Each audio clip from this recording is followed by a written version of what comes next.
Bahkan HB1 menjadi sultan itu sangat berat sebetulnya.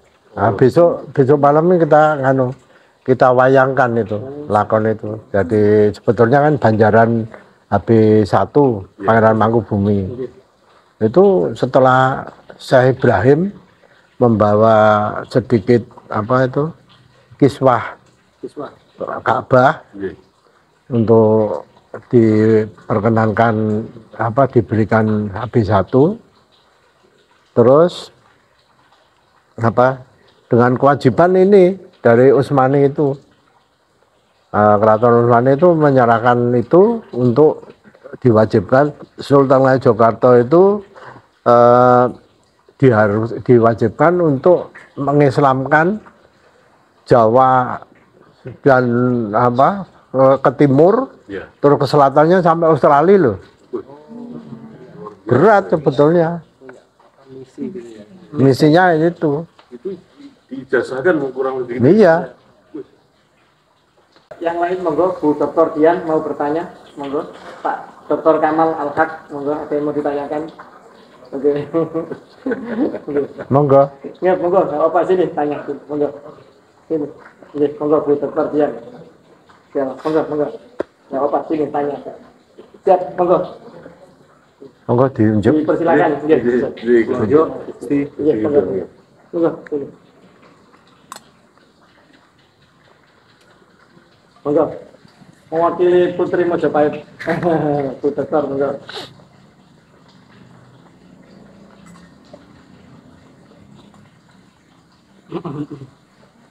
Iya, saya.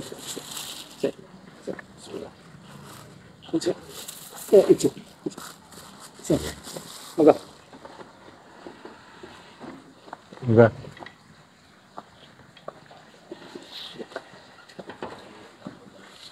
Ya, monggo. Monggo. Sekian. Monggo, saya mau ditanyakan. Belum ketemu kesempatan yang sangat berharga. Sebenarnya ini kan menjadi keresahan bersama bahwa seolah-olah pengageng, pangarso atau suara resmi dari keraton yang memegang data resmi seolah-olah mendiamkan. Tetapi malam hari ini kita mendapatkan jawaban bahwa telah ada jawaban tegas kepada utusan resmi dari yang mengklaim utusan dari Habib Lutfi bin Yahya bahwa sudah disebutkan bahwa KRT Sumodiningrat bukan bin Yahya, apalagi semua Trah Ngayogyakarta Hadiningrat termasuk Pangeran Diponegoro begitu.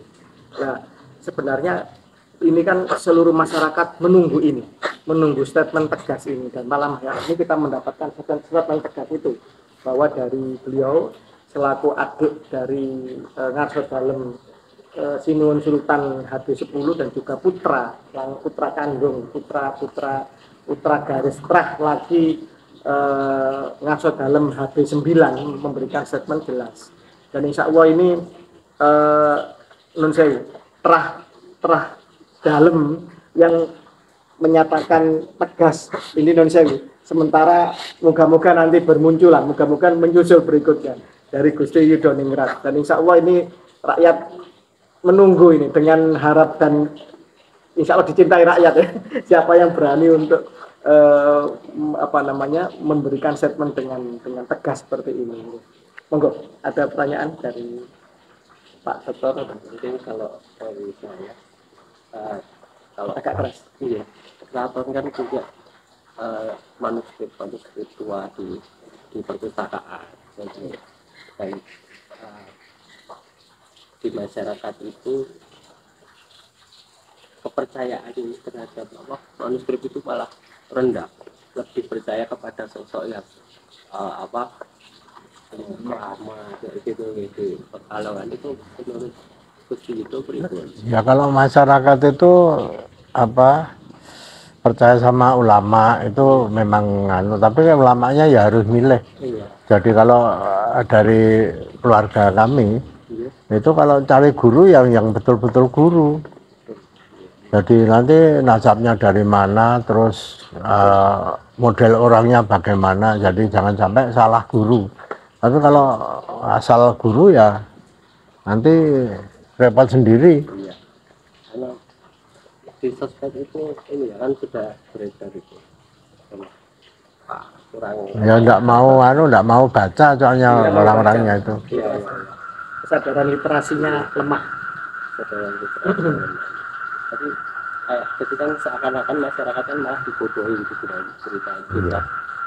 Masalah Ya memang mungkin ada ya dasarnya ulama yang ngomong terus ngomong Qurannya, sunnahnya, terus nanti ngomong apa, yuk percaya saja gitu loh.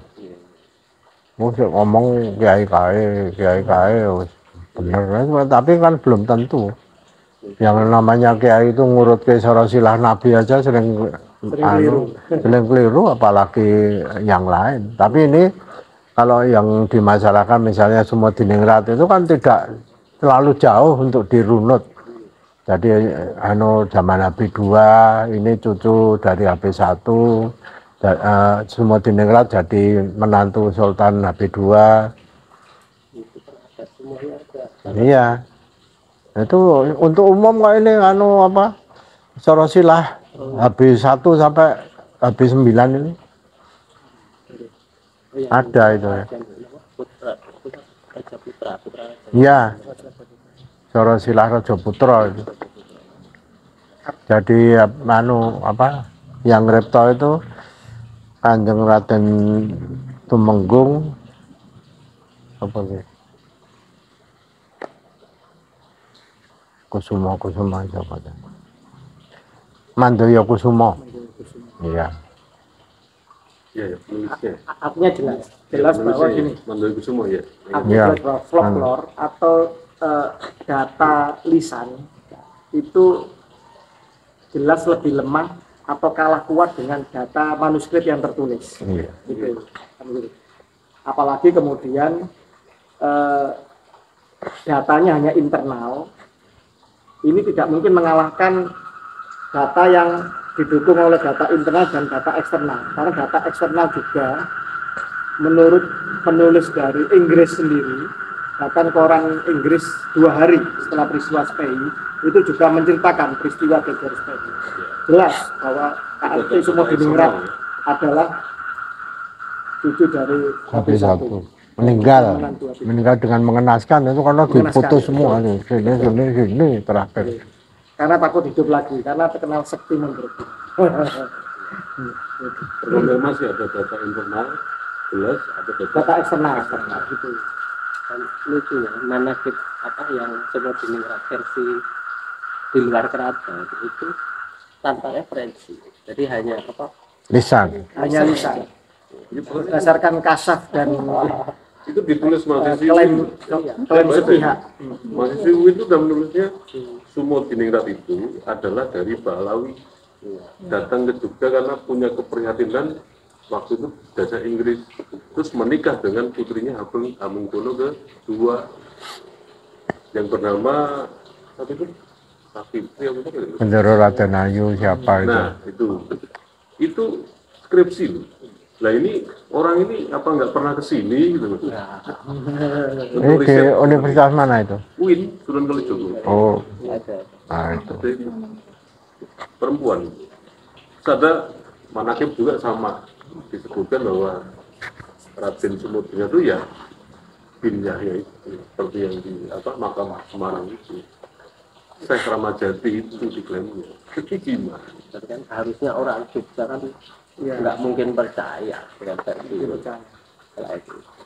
Ini juga menjadi penjelasan kepada seluruh pemirsa Nusantara tentang siapa KRT Sumodiningrat dari langsung dalam Ngayuk Jakarta Diningrat Gusti Kanjeng Gusti Pangeran Haryo Yudoningrat. Dan ini jelas kalau memang istilahnya masih ada yang ngeyel atau mencoba untuk membuat narasi-narasi yang lucu, narasi-narasi palsu di luar sana, monggo dipersilakan. Kalau berani untuk adu data, adu argumen, dan juga istilahnya siap kapan saja pihak Keraton Ngayogyakarta melayaninya. Jadi semacam itu. Jelas ini menjadi peringatan bagi semua pihak agar jangan lagi berani-berani memalsukan makam dan membelokkan sejarah. Demikian. Ya, Membelokkan nasab. membelokkan nasab juga, jelas kan itu. Makanya tes DNA dulu. Soalnya ada juga kemarin seorang vlogger, saya lupa dari mana, tapi dari Jawa itu risetnya itu malah tanyanya juru kunci. Juru kunci makam. Iya, di Sekra Madari itu menanyakannya kepada juru kunci, ya juru kunci aja sing jenengan ngomong ngendi kok ora ngoten niku nggih. Iya. Nggak tahu kan. Saya nggak Ada dia nggak makam paham kuno di tengah alas jati itu. Kalau itu kan tanahnya ndak ada yang punya. Nggih. Terus di jadi makam itu, komplek makam. Dan anehnya malah si vlogger itu berbuat pernyataan begini, mendingan tabayun ke rupiahnya, ini kan jadi lucu lagi. Yang punya terasi ini loh, kenapa harus soalnya ke sana? Ya, itu tadi. Semua orang tertipu karena klaim cucu Nabi. Dipikir kalau sudah cucu Nabi bisa berhak melakukan apa saja dan tidak mungkin salah. Kan begitu. Padahal Nabi Muhammad memberikan rambu-rambu. Andaikan Fatimah binti Muhammad mencuri, aku sendiri akan memotong tangannya. Loh, bayangkan berarti kan yang maksum kan Nabi Muhammad yang terbebas dari dosa. Sementara keturunannya tidak. Itu kalau keturunannya benar. Padahal ini kan secara DNA, secara manuskrip, secara kitab nasab kan juga gagal. Belum terkonfirmasi sebagai keturunan Nabi. Nah, itu masih banyak yang percaya ini juga. Jadi kurangnya masyarakat kita untuk kritis dan berani untuk mendobrak itu. Mungkin lebih tepatnya masih banyak masyarakat itu yang takut kualat. Nah, itu. Kualat sama kiai. Wacana kiai. Itu namanya kemabit. Kalau takut kualat ya sama sama Raja Mataram. Karena Bangsa Yudin Panotobomo Khalifatullah ya, dan itu turun temurun. Dan yang mengangkat langsung kan dari Syarif Mekah, ya, jelas keturunan Nabi. Ketika Sultan Agung mendapatkan gelar kesultanan itu, bahwa Sama diberikan tanah wakaf dari Kesultanan Arab. Iya. Sebelah selatan Ka'bah itu. Tapi sekarang udah digusur. Dulu terakhir jadi KFC. Itu dalamnya masih ada prasastinya, ini tanah wakaf. Soekarto. Iya. Oh, tanah sini ya? Bukan lagi Soekarto, Sultan Agung. Sultan Agung. Nah, terus bahkan kita yang diberi undangan untuk naik haji itu ke Kesultanan Ngayogyakarta Hadiningrat, karena di sana namanya Sunan ndak Tidak familiar. iya Terdaftar, ndak ada gitu loh ya. ada pengakuan gitu. Ya, Sunan itu kan seperti pimpinan ya ulama lah, ulama besar. Yang lebih raja ya. Artinya yang meneruskan marwah kesultanan dari Sultan Agung Mataram Raja. Islam adalah Ngayogyakarta Hadiningrat, karena pakai kasultanan. Kalau sudah katakan kasunan. Oh iya. Jadi semacam itu maksudnya, ini yang dimaksud beliau itu seperti Iya. itu. Yang meneruskan marwah Mataram Islam. Nah, Mataram Islam. Kalau jadi ingat waktu maulidan beberapa bulan yang lalu itu di keraton, Ya. acara maulidan itu ulama sering pergi Penghulu. kayaknya sempat nyinggung juga masalah Ahmad Kon itu. Iya, dibaca itu, Iya. dibaca di channel sini kalau nggak salah ya. Channel keraton itu disinggung juga soal Ahmad Kon itu dan mengagung-agungkan nasab. Itu jelas di ceramah itu waktu maulidan yang kemarin belum lama ini. Artinya banyak ulama, penceramah itu yang masih tertipu dengan kitab Samsul Dohiro bahwa Wali Songo itu ke Ahmad Khan Ba'alawi Yaman, kan gitu. Padahal sebenarnya kan tidak. Iya. Secara tes DNA, secara kitab manuskrip, isbat dan lainnya tidak ada urusannya dengan Yaman. Ulama keraton itu sebenarnya tidak mengakui Tidak mengakui. dari Iya. ceramahnya itu. Karena disebutkan ya yang masih Asmatkon ini itu selalu saja mengagung-agungkan masalah nasab Sudiatno dulu. Nah, Jadi di Sorosilah Dalam yang bukunya sekian dan tebel Nggih niku nggih. itu bisa dibuka dari Nabi Adam terus punya putra Nabi Syekh dan sebagainya ini sampai Jogja. Nabi Muhammad terus apa gitu terus nanti bisa dirunut di situ. Artinya gini, ketika Sultan Mataram Islam, Sultan Agung itu mendapatkan pengakuan gelar Sayyidin Panotogomo. Sayyidin ini gelar resmi keturunan Nabi Sayyidin. Bukan main-main. Karena jelas hadisnya jelas itu Sayyid itu adalah Berarti gelar ada- resmi keturunan Nabi. Ada juga silsilah terah yang selain terah internal keraton dari raja sampai turunannya juga ada silsilah nyambung Said ke Rasulullah ya. Oke. Dari Nabi Adam Ada semuanya. ada catatannya. Itu yang saking Ronggo Warsito kan. Terus dari sini ya. Ya turun temurun dari Mataram terus ke Jogja. Kan gini, Nun Sewu, Kanjeng Sultan Agung ya kan, itu kan mendapatkan pengakuan gelar, ya kan, penyematan gelar. Sayyid ya. Sayyidin Panotogomo ini dari Syarif Mekah. Ya, Syarif- itu ada bukunya tadi. Syarif Mekah ini adalah kepanjangan otonomi khusus dari Khilafah Utsmani di zaman itu, ya kan. Nah, ini adalah keturunan Nabi yang dipercaya, diamanati untuk menjadi penguasa Haramain, tahta suci Mekah Madinah. Yang sekian kemudian dikudeta oleh Wahabi dan sekarang menyingkir di Transjordan, sekarang menjadi kerajaan Yordania. Di situ memang ada catatan buku nasab Iya, iya. sampai Ibrahim sampai Adam. Perkara kemudian urutannya seperti apa, kemudian apakah ada peningkatan karena kan kurun waktu yang lama. Tapi yang jelas ada catatannya. Dan mungkin catatan ini yang kemudian ditranskrip ke Ngayogyakarta Hadiningrat sebagai penerus dari Kesultanannya Sultan Agung itu sendiri. Berarti kan terdata nih. Iya. Terdata dengan jelas Iya. dan data benar-benar by data gitu, bukan hanya dongeng atau gitu. Iya, ada bukunya itu. Bukunya ada tulisannya ya. Ada tulisan tangan Bukan Jawa. seperti Pahlawi yang hanya mendongeng saya nasab Budiatosul dan tapi setelah dikonfirmasi 550 tahun terputus, nggak ada catatan luar biasa keratonnya. luar biasa. Kita harus bangga kita punya cagar budaya. Dan insya Allah yang pasti kokoh kan Ngayogyakarta Hadiningrat. Bahkan HB1 menjadi sultan itu sangat berat sebetulnya. Nah, besok malam ini kita wayangkan itu, lakon itu. Jadi sebetulnya kan banjaran HB1 Pangeran Mangkubumi. Itu setelah Syekh Ibrahim membawa sedikit kiswah Siswa. Ka'bah Iya. untuk diperkenankan diberikan HB1 terus dengan kewajiban ini dari Utsmani itu Keraton Utsmani itu menyerahkan itu untuk diwajibkan Sultan Ngayogyakarta itu diwajibkan untuk mengislamkan Jawa dan ke timur Iya. terus ke selatannya sampai Australia loh. Berat sebetulnya Misi gitu ya. misinya itu. Itu diijazahkan kurang lebih. Iya. Dan ingat loh, punya tanah loh, Prah Mataram di Mekah. Dan itu masih ada prasastinya. Iya, Satu. iya, iya. Itu ini Syekh Ibrahim Bijeran Wonokromo.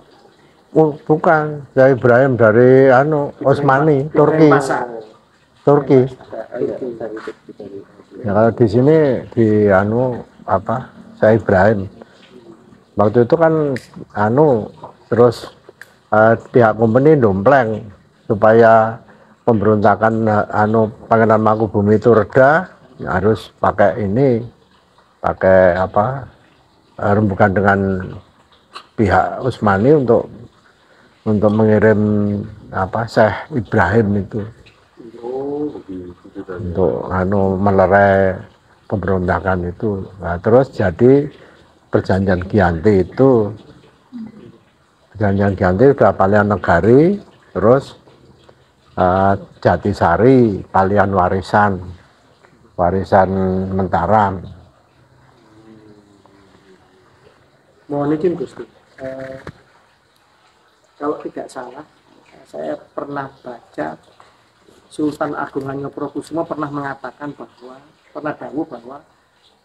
orang Jawa adalah beragama Islam. Pripun panjenengan menyikapi hal ini? Ya, yang namanya apa? Ini kan anu baru, sehingga Sultan Agung ini rasa keulamaannya sangat besar dan juga apa bisa diterima oleh orang Jawa karena Tuhan itu satu, kemudian yang lain itu dewa, jin, segala itu di apa istilahnya disisihkan, jadi semua apa masyarakatnya bisa menyatu untuk mengusir penjajah itu sebetulnya. Kalau tidak nganu kan juga lain pemikirannya, pedomannya juga lain. Jadi isi otaknya itu kalau misalnya pakai agama lain, mungkin pakai Nasrani ya nanti sama company sama, nanti malah tidak bisa dipercaya gitu. Sebenarnya hanya simbolisasi untuk penyatuan perjuangan. Penyatuan perjuangan. Seperti Muktamar NU di mana itu? Tahun berapa itu? Itu pernah melarang pakai apa dasi, pakai celana agar tidak meniru penjajah. Iya.